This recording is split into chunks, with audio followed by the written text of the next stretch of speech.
نحمده ونصلي على رسوله سيد الأولين والآخرين وعلى آله الطيبين الطاهرين وأصحابه الراشدين المهديين. أعوذ بالله من الشيطان الرجيم. بسم الله الرحمن الرحيم. أم يحسدون الناس على ما آتاهم الله من فضله فقد آتينا آل إبراهيم الكتاب والحكمة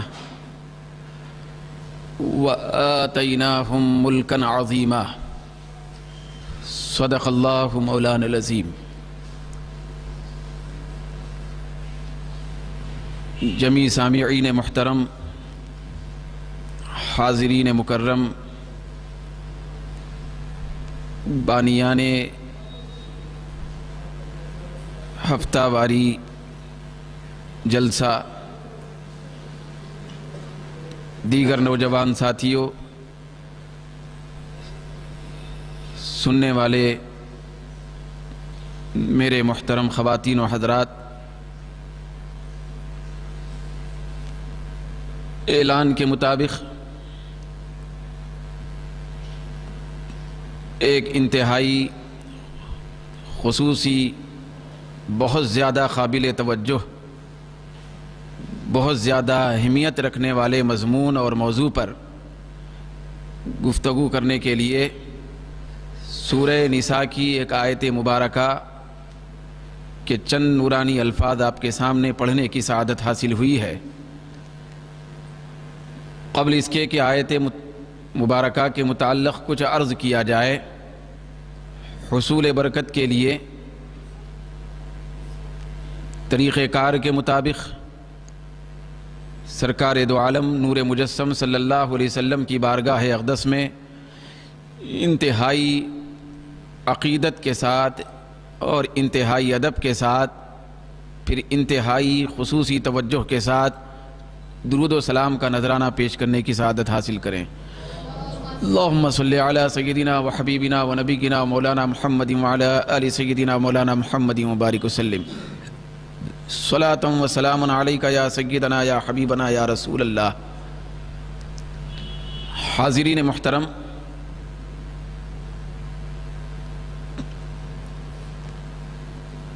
کل یا پرسوں محترم جناب مولوی محمد ذاکر بھائی صاحب سے میری گفتگو ہوئی۔ آج کے پروگرام کی یاد دہانی کے سلسلے میں تو گفتگو کے درمیان میں یہ بات طے ہوئی کہ ایسے مسائل پر یہ مہینہ واری اجتماع جو منعقد کیا جا رہا ہے، اس میں ہم بحث کریں اور گفتگو کریں جو آج خطرناک سے خطرناک ظاہری بیماریوں سے بھی بڑھ کر ہمارے معاشرے کا ناسور بن چکے ہیں۔ انسان شعور کی منزل میں نہیں ہے، ہم لوگ نہیں سمجھ رہے ہیں، ہمارے شعور اور احساس میں وہ بیماریاں، وہ گناہ اور وہ جرائم نہیں ہیں جو ہم کو دنیا ہی نہیں بلکہ آخرت کی ہر منزل کو تباہی کے دہانے پر پہنچا رہے ہیں۔ ہم یہ سمجھتے ہیں کہ اگر ہم نماز کی پابندی کر لیں اور اللہ رب العزت کی بارگاہ میں سجود کر لیں اور اس کی بارگاہ میں گردن جھکا لیں تو ہمارا دنیا و آخرت کا بیڑا پار ہے۔ یقیناً نماز بھی کامیابی کے لیے ضروری ہے، لیکن یہ تصور اس کے ساتھ قائم ہونا بہت زیادہ غیر ضروری ہے کہ صرف نماز پڑھ لینے سے دنیا و آخرت کی بھلائی مل جائے گی۔ دوستو، نماز کے بہت زیادہ تقاضے ہیں، عبادت کے بہت زیادہ تقاضے ہوا کرتے ہیں، اس کے اصول ہوتے ہیں، اس کے قواعد ہوتے ہیں، پھر اس کے ضوابط ہوتے ہیں۔ جب تک ہم پورے تقاضوں کو پورا کر کے عبادت کے مسلح پہ نہیں کھڑے ہوں گے تو اس وقت تک ہم عبادت کی آخری منزل پہ پہنچنے کی تو دور کی بات ہے، عبادت کی پہلی سیڑھی پر بھی قدم نہیں رکھ سکتے۔ غرض کے پہلے تو ہم عبادت سے بھی دور ہیں۔ اگر ہم کبھی نماز کے لیے آ جائیں یا نماز کے پابند ہو جائیں تو ہمارے اندر یہ تصور کار فرما ہوتا ہے کہ اب نماز پڑھ لیے تو اب ہماری کامیابی مقدر بن گئی، اب ہم اللہ تبارک و تعالیٰ کے چہیتے بندے بن گئے۔ نہیں دوستو، نماز بہت ساری چیزوں کا تقاضا کرتی ہے۔ نماز سے پہلے نمازی کے لیے ضروری ہے کہ وہ جس طرح جسم کو پاک کر کے مصلی پہ کھڑے رہنا ہے یا مسجد میں آنا ہے وضو کی حالت میں، ہاتھ پیر کی صفائی اور پاکیزگی کی حالت میں، جسم کو غسل شدہ رکھ کر آنا ہے، ظاہری پاکیزگی اور طہارت و صفائی جس طرح ایک نمازی کے لیے ضروری ہے، ٹھیک اسی طرح اس سے زیادہ ضروری دل کی پاکیزگی ہے، دماغ کی پاکیزگی ہے، روح کی پاکیزگی ہے۔ دوستو، جسم کو اگر پیشاب لگ جائے، کپڑوں کو نجاست لگ جائے تو کپڑے نجس ہوتے ہیں، جسم نجس ہوتا ہے، جسم ناپاک ہوتا ہے، لیکن دل کو گندا کرنے والی جو پلیدگیاں ہیں، جو حسد کی شکل میں موجود ہے، تکبر کی شکل میں موجود ہے، خود پسندی کی شکل میں موجود ہے، بڑائی کے تصور کے شکل میں موجود ہے، دوسروں کی کمتری اور اپنی برتری کے تصور میں یہ جو دل کی خباثت موجود ہے اور عداوت کی شکل میں موجود ہے، بغض کی شکل میں موجود ہے، کدورت کی شکل میں موجود ہے، غرض کے دل کو اور روح کو، دماغ کو پلید کرنے والے جتنے کام ہیں، ان سارے کاموں سے جب تک ہمارا دل پاکیزہ نہیں ہوگا اس وقت تک ہمارا نماز پڑھنا کوئی معنی نہیں رکھے گا۔ بھئی ہمارا عبادت کرنا بھی کوئی زیادہ ہمارے اندر ترقی پیدا نہیں کرے گا۔ پہلے ان ساری خرابیوں کو دور کیا جائے تب کہیں اپنے آپ کو آراستہ کرنے کے لیے نماز کے لیے کھڑا ہو جائے۔ تو یہ بات یاد رکھیں کہ نماز یہ بندہ مومن کے لیے ایک زیور ہے۔ کیا ہے؟ زیور ہے۔ یہ عبادت کے جتنے روپ ہیں، پھر عبادت کے جتنے ڈھنگ ہیں، جتنے طریقے ہیں، نماز ہے، زکوٰۃ ہے، روزہ ہے، حج ہے، طواف ہے، تلاوت ہے، قرات ہے، ذکر ہے، تسبیح تحلیل ہے، یہ سارے کے سارے جتنے بھی چیزیں ہیں یہ زینت پیدا کرتی ہے، دنیا و آخرت میں بندے کے لیے زینت پیدا کرتی ہیں، بندے کو سجاتی ہیں، بندے کو آراستہ کرتی ہیں، بندے کو پیراستہ کرتی ہیں، بندے کے اندر حسن و جمال پیدا کرتی ہیں، بندے کو ایک انتہائی بہت زیادہ حسن و جمال کا پیکر بناتی ہیں۔ غرض کہ یہ بندے کو آراستہ کرنے والی چیزیں ہیں، بندے کو سجانے والی چیزیں ہیں، لیکن دوستو سجاوٹ سے پہلے پلیدگی کو دور اگر کیا جائے تو سجاوٹ ہوتی ہے، ورنہ گوبر کے اوپر ایک اچھا سا چاندی کا کور پہنانے سے زیادہ کوئی اہمیت نہیں رکھتا۔ اگر ہم اپنے آپ کو آراستہ کرنا ہے، سجنا ہے، پھر اپنے آپ کو زینت والا بنانا ہے تو جتنی خباثت والی چیزیں ہیں، جتنی ہمارے اندر خرابیاں ہیں اور جتنی زیور کو، خوبصورتی کو، جمال کو ختم کرنے والی چیزیں ہیں، ان ساری چیزوں کو ہٹایا جائے، تب کہیں اس کے اوپر زیور چڑھایا جائے تو وہ حسن و جمال آدمی کو اور ہم کو، بندے کو کمال کی منزل میں پہنچاتا ہے۔ تو دستور بھی دنیا کا یہی ہے کہ زنگ دور کیا جائے، تب کہیں جا کر آپ کچھ پانی چڑھائیں سونے کا، چاندی کا، تو اس کا فائدہ ہوگا۔ زنگ آلود چیز پر آپ کتنا ہی زیادہ کوشش کر لیں، وہ اتنا زیادہ حسن و جمال اور زینت اور زیور کا کام نہیں کرے گا،